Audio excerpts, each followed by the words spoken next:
first step is to lay everything out, and so we need to be at a minimum of 80 millimeters off the back of the slab.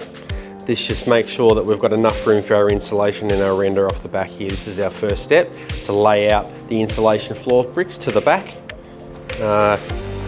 Then our next step is to make sure our insulation firebricks are nice and smooth. So we may need to grind the bottom of the insulation firebricks down, so that, and that just basically is with an angle grinder. You can just give it a quick touch if there's any lips on the top of the tiles. And then what we do is we lay our floor tiles to the very back on the furthest brick on the back here. So the floor tile itself will sit to the edge, and then we sort of lay our oven floor from there as per the instructions, with all the written instructions there with the numbers that we've got. So we've laid our insulation floor tiles down.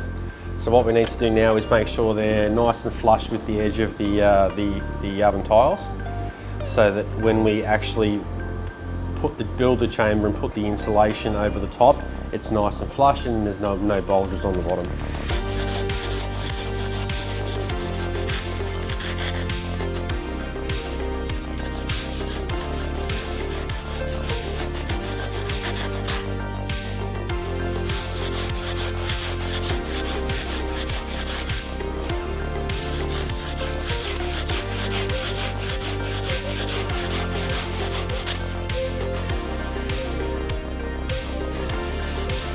We've cut the insulation firebricks, we've laid out our tiles, we've made them nice and level, so you can see here that we've just shaved off the edges of the tiles here so that there's no catching, and you will get that.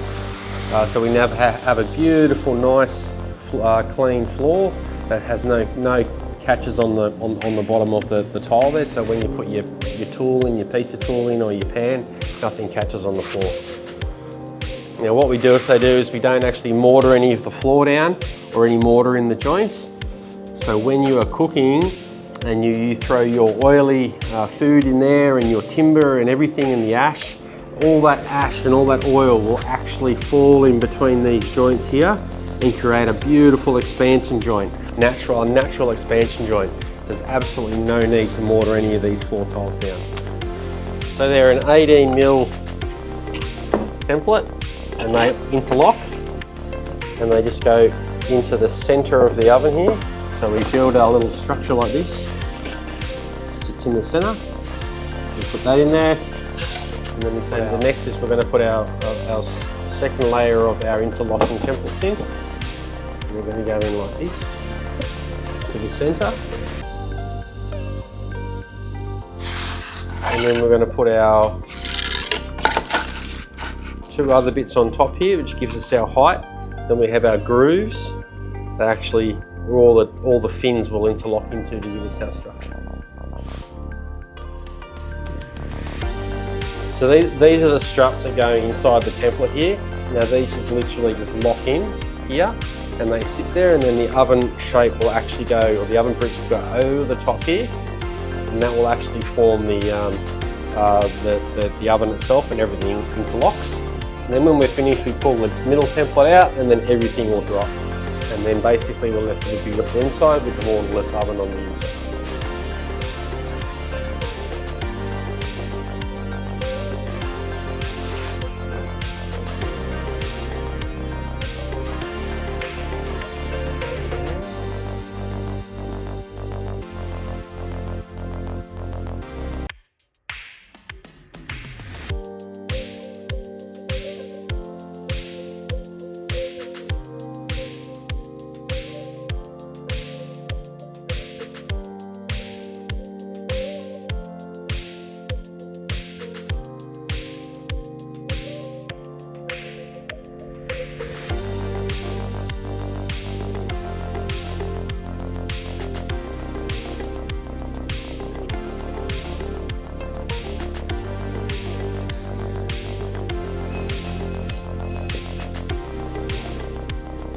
Now we're actually ready to build our oven. As you can see, this is the biggest oven that we do, and this will take us longer, or the longest time to build out of all three models.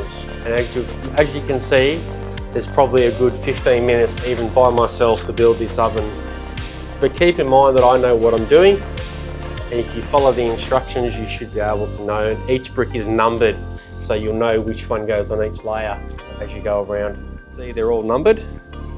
So this is basically the 6. So we start with the front and then we work our way around the oven itself.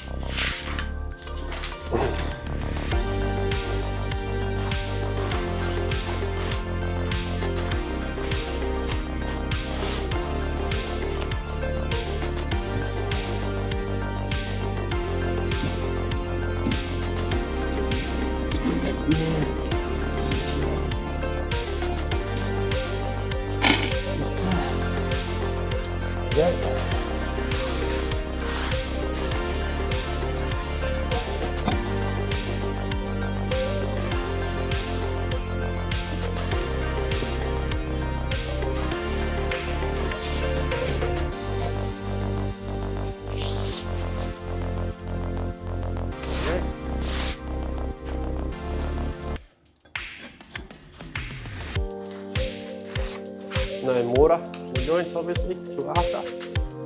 So that's the front arch complete.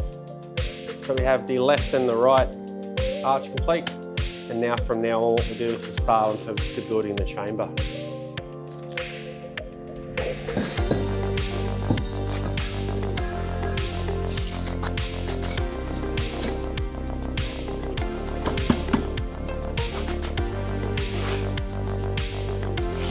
Okay, so we'll grab the next one and we'll continue to do our layer of bricks.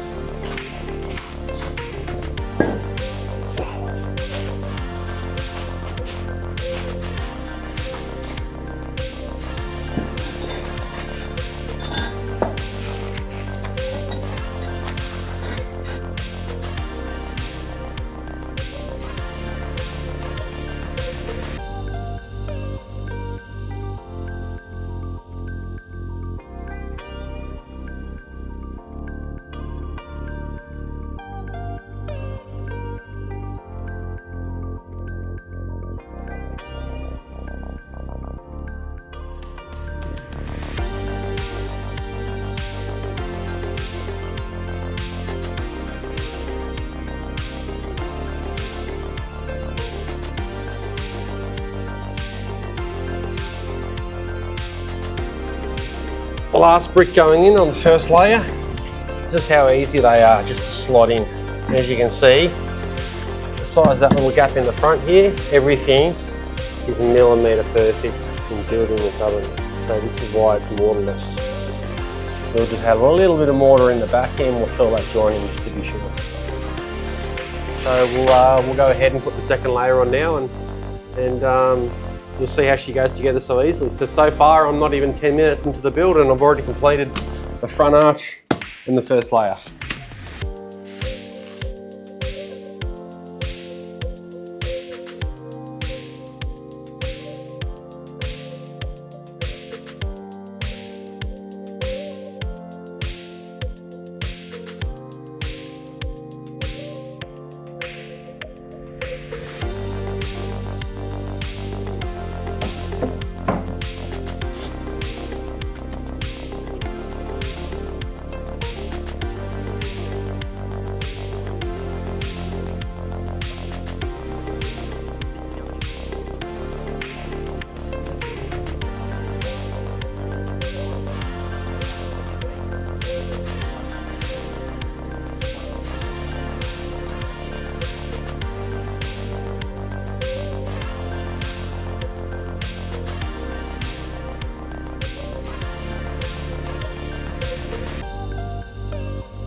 So we're up to the third layer, which is the second last layer.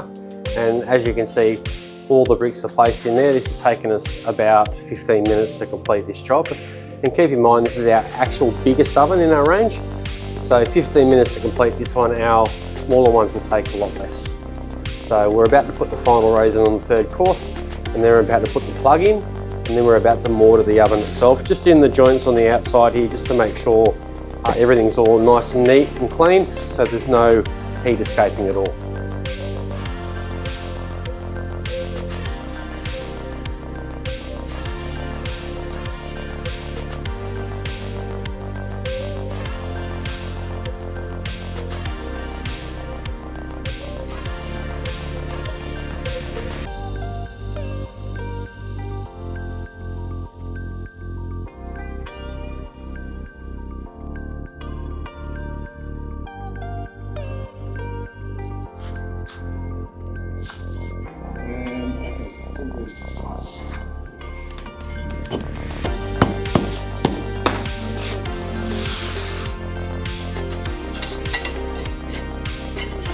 So where we're at is where we put the final piece in the top.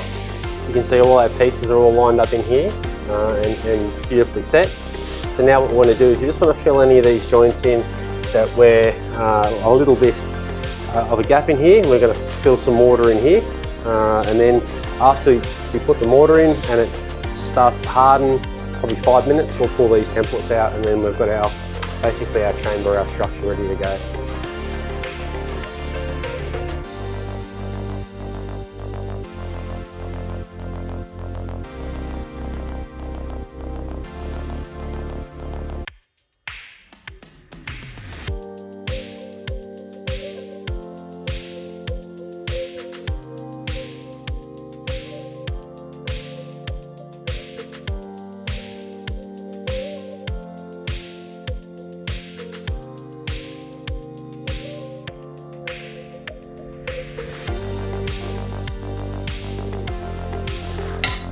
So all we want to do now is, now that we've mixed our mortar, so now that we've mixed our mortar in the bucket, what you want to do is you just want to scoop into these joints here, or just slowly paste them into the joint. So we just grab a little bit of mortar, yes, and we just go along and just fill out any joints there that you may see. It looks like there's any escape of heat.